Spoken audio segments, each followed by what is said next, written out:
buenas tardes. En primer lugar, como no puede ser de otra manera, agradecer la presencia aquí de Juan Torres. La verdad es que no es la primera vez que lo tenemos en Asturias y en Gijón, y es un placer y un honor tenerlo entre nosotros, ¿no? Como sabéis, no voy a ser demasiado extenso. No es la primera vez que hablamos del programa económico de Izquierda Unida en Gijón.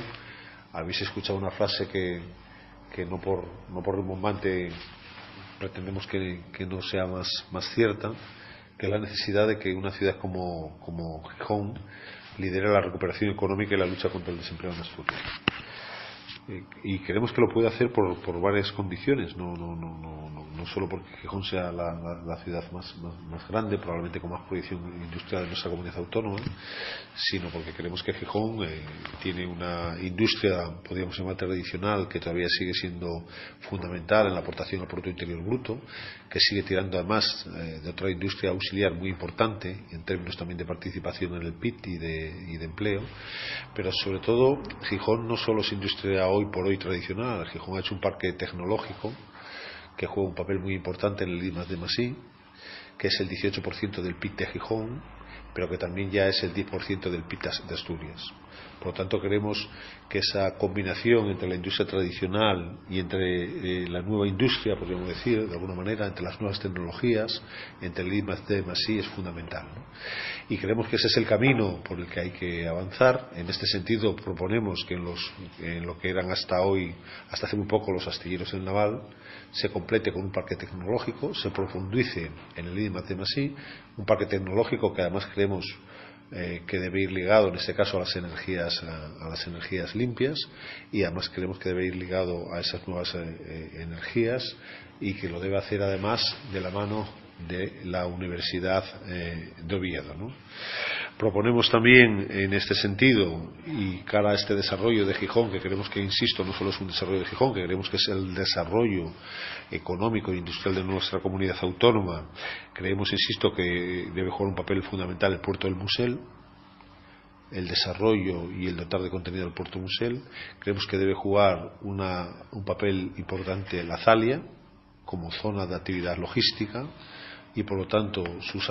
culminar sus accesos y combinar lo que es toda la zona de la Zalia. Y creemos que debe jugar un papel, junto con el puerto del Musel y la Zalia, por supuesto, la variante Pajares. Necesitamos unas comunicaciones de nuestra zona logística, de nuestro puerto, con la meseta, y esas comunicaciones tienen que producirse a través de la variante Pajares, y por lo tanto, una vez más, reivindicamos una variante Pajares para pasajeros y para mercancías, o sea, con tráfico mixto. Creemos también que debe jugar un papel fundamental los comerciantes y los autónomos. Como sabéis, hemos tenido reuniones tanto con la Federación de Autónomos como con la Federación de Comerciantes. Seguimos creyendo en un comercio y en los autónomos que le den entidad a Gijón, que generen un comercio y un centro de Gijón con identidad propia. No creemos que a través de diferentes fórmulas se tengan que apoderar del centro de Gijón las grandes superficies, experiencia que estamos viviendo hoy. Sabéis que el Teatro de Gijón ha estado a punto de instalarse una multinacional de deporte, que nosotros rechazamos porque hundirían las 6-7 tiendas de deporte que tenemos también en esa zona de Gijón. Me estoy refiriendo a Forum Sport, y por lo tanto aspiramos a un centro de Gijón y a un comercio de Gijón y a una realidad de autónomos en Gijón que le den a la ciudad personalidad. No queremos una repetición de Gijón donde Gijón se parezca a Madrid, a Talavera de la Reina o a Aranjuez. Queremos centros de la ciudad con actividad comercial, insisto, que tengan capacidad de tener una filosofía propia, que tengan capacidad de vender un producto local, que tengan capacidad de tener personalidad propia. También, como sabéis, integramos dentro de la recuperación económica lo que denominamos empleo verde, muy ligado a la sostenibilidad en el ámbito rural. Lo hemos presentado ayer, no voy a incidir mucho. Tenemos un programa muy específico que permitiría crear 1.250 empleos, fundamentalmente ligados a la sostenibilidad del medio rural y a la producción agrícola y a la producción ecológica. Y además sabéis que también tenemos un programa ligado en este mismo sentido a la rehabilitación de viviendas. Es lo que denominamos empleo verde, es lo que denominamos un programa de Gijón sostenible. Junto con eso, Gijón tiene, como también conocéis, una amplia red de empresas públicas. la inmensa mayoría de los servicios públicos en Gijón son gestionados por empresas públicas. Es una realidad de la que es copartícipe y se siente especialmente orgulloso Izquierda Unida de sus etapas en el gobierno. Mientras en Oviedo no hay una realidad de empresas públicas, de servicios públicos gestionados por empresas públicas, o en Avilés, por poner otro ejemplo, donde gobierna el PSOE en solitario y se ha privatizado el agua, Gijón, insisto, es una experiencia de empresas públicas que además funcionan con eficiencia. Empresas públicas que tienen beneficios, en algunos casos beneficios y cuentan resultados muy importantes para la ciudad. Por tanto, reivindicamos esa eficiencia de las empresas públicas, reivindicamos esa red importante de empresas públicas, creemos que a estas hay que vincularlas también con el I+D+I y creemos que hay que seguir potenciando, incluso recuperando algunos servicios que antes estaban en el ámbito público, ¿no? Y para acabar, creemos que es imprescindible reorientar los planes de empleo. Lo hemos hablado ya con algunos agentes sociales. No se trata de que las personas que viven el drama del desempleo puedan tener una ocupación durante unos meses. Se trata de que a esas personas se las pueda reinsertar laboralmente y tengan ocupación durante muchos años.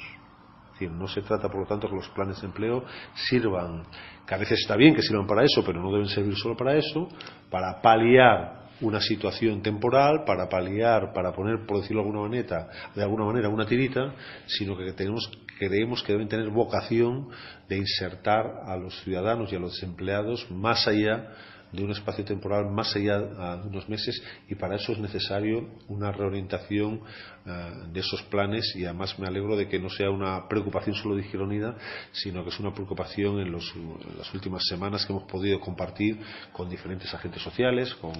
no solo con los sindicatos, sino con las organizaciones del tercer sector, con muchos agentes que creen que ha llegado el momento de que hay que repensar y reorientar esos planes de empleo. Dos frases, ¿no? Por una parte, pedir una campaña seria a la altura de la inteligencia de los ciudadanos, porque la verdad es que la campaña electoral, sobre todo en relación a la fiscalidad, roza ya la frivolidad. No se puede entrar en una campaña de rebajas, sino de saldos, de impuestos, sin decir a cambio qué se va a reducir o a recortar. Lo que estamos viendo es que inicialmente el Partido Popular forma parte de su lógica, pero luego el Partido Socialista ha hecho una propuesta de rebajas impositivas y ahora resulta que Podemos se suma a esta campaña de saldos o de rebajas, que, como digo, es una campaña frívola, desde el mismo momento que no dice que, en primer lugar, es necesario una política fiscal para mantener el Estado social, que el Estado social y el Estado del bienestar todavía es débil, y por otra parte sin decir a cambio de lo que se rebaja lo que se piensa recortar. Si se piensa recortar en educación, en sanidad, en bienestar social o en salario social. Nosotros creemos que todavía queda un largo trecho para consolidar las políticas sociales en Asturias. Por lo tanto, somos partidarios de que exista un sistema fiscal progresivo, que pague más quien más tiene, y una lucha decidida contra el fraude. Esas son, digamos, nuestros planteamientos, que, como digo, son planteamientos serios y no frívolos, como está ocurriendo en la campaña electoral en torno a la fiscalidad. Pura frivolidad fiscal. Y, en segundo lugar, en relación a las últimas informaciones sobre el crecimiento económico en Asturias, podríamos decir sobre el menor crecimiento económico de Asturias en relación al resto del Estado, hay que decir que no estamos condenados a ser el vagón de cola de la recuperación económica, y nosotros creemos que Asturias tiene esperanza, Asturias tiene futuro, y en ese sentido la política industrial, por una parte, nuestra industria y nuestras industrias más importantes en estos momentos, junto con la universidad y con la articulación del centro de Asturias en forma de área metropolitana, creemos que pueden dar lugar a una recuperación económica a nivel del conjunto del país, es decir, que Asturias no quede en el furgón de cola de la economía. no estamos condenados, depende de nosotros los asturianos, depende de la política industrial europea, por supuesto, depende también de la recuperación de la política industrial en España, pero estamos convencidos de que en Asturias también tenemos posibilidades y tenemos recursos humanos, recursos económicos y recursos naturales para ello. Siempre que una fuerza política progresista me invita, lo considero como un honor y contribuyo en la medida en que esté en mi mano a poner a disposición de la ciudadanía instrumentos de reflexión. Yo creo que estamos viviendo una situación económica delicada. Es cierto que se está observando una cierta modificación, un cierto cambio de tendencia, pero es un cambio de tendencia muy leve, apenas unas décimas en el crecimiento del Producto Interior Bruto, y además ocasionado por factores que son muy coyunturales: la caída en el precio del petróleo, la abundancia de liquidez por parte del Banco Central Europeo, lo que los economistas llamamos el ciclo político, es decir, la mayor alegría que el gobierno central de Mariano Rajoy ha dado a comunidades autónomas y ayuntamientos, y él mismo a la hora de incrementar en cierta medida el gasto y rebajar cierta presión impositiva, y también porque todos los medios de comunicación y fuentes de poder pues se han concitado a la hora de generar una especie de expectativa de recuperación que se trata de que se autocumpla. Creo que es una situación delicada porque se trata de factores coyunturales y sobre todo, y que por lo tanto pueden desaparecer en cualquier momento, pero sobre todo porque en la medida en que no se han hecho modificaciones que permitieran que la economía española se oriente en una senda diferente a la que tenía antes de la crisis, podría ocurrir que esta aparente recuperación en realidad fuera la antesala de nuevas perturbaciones seguramente más graves que la que hemos tenido hasta ahora. Por lo tanto, creo que hay que ser muy inteligentes, que hay que ser rigurosos a la hora de valorar lo que está pasando, y creo que ese es el momento entonces de preguntarse quién puede liderar, quién puede garantizar que el futuro inmediato de la economía española transite por unas condiciones que permitan, a diferencia de lo que está ocurriendo ahora, crear empleo,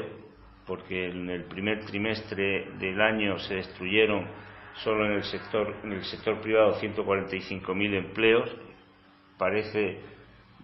algo casi diría yo, si no fuera por lo serio que es, de broma decir que se está recuperando la economía cuando en el sector privado desaparecen 140.000 empleos y 114.000 y pico en el conjunto de la economía. O sea que ha sido solo el sector público el que ha mantenido, el que ha impedido que la caída en el empleo sea mayor de la que ha sido, y sobre todo cuando esa recuperación se está produciendo en unos términos tan desiguales, afectando de una manera tan diferente a los distintos grupos sociales.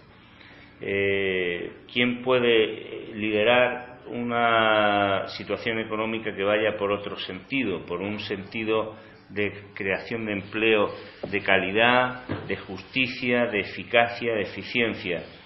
Pues yo creo que es muy difícil pensar que esa nueva orientación y necesaria orientación de la política económica en España pueda venir de la mano de quienes han llevado a esta crisis y de quienes han tomado medidas a lo largo de la crisis que, como la propia experiencia de la levísima recuperación demuestra, ha sido una política fracasada. Yo creo que es necesario un cambio de timón, pero también un cambio de las personas que tienen el timón, de los partidos, de las fuerzas políticas y sociales que tienen el timón de la economía española. Y creo que eso obliga a hacer un esfuerzo de generosidad, de diálogo, de inteligencia colectiva y de realismo por parte de todas las fuerzas progresistas para ponerse de acuerdo en puntos mínimos, en puntos de actuación inmediata que permitan que la sociedad se rearme, que la sociedad se empodere, que la sociedad termine por convencerse de que por el camino que hemos vivido en los últimos años es seguro que solamente vamos a poder reproducir los defectos y los sacrificios y los dolores de los últimos años. Y por lo tanto, pues lo único que puedo hacer es pedir modestísimamente un mayor entendimiento, un mayor encuentro, una mayor convergencia, una mayor generosidad, una mayor capacidad de hacer lo que la sociedad, creo yo, que está demandando, y es políticas y acuerdos políticos para beneficiar al 95% de la sociedad, que es la que está sufriendo estas políticas de concentración de la riqueza que llevan a cabo los gobiernos de los últimos años.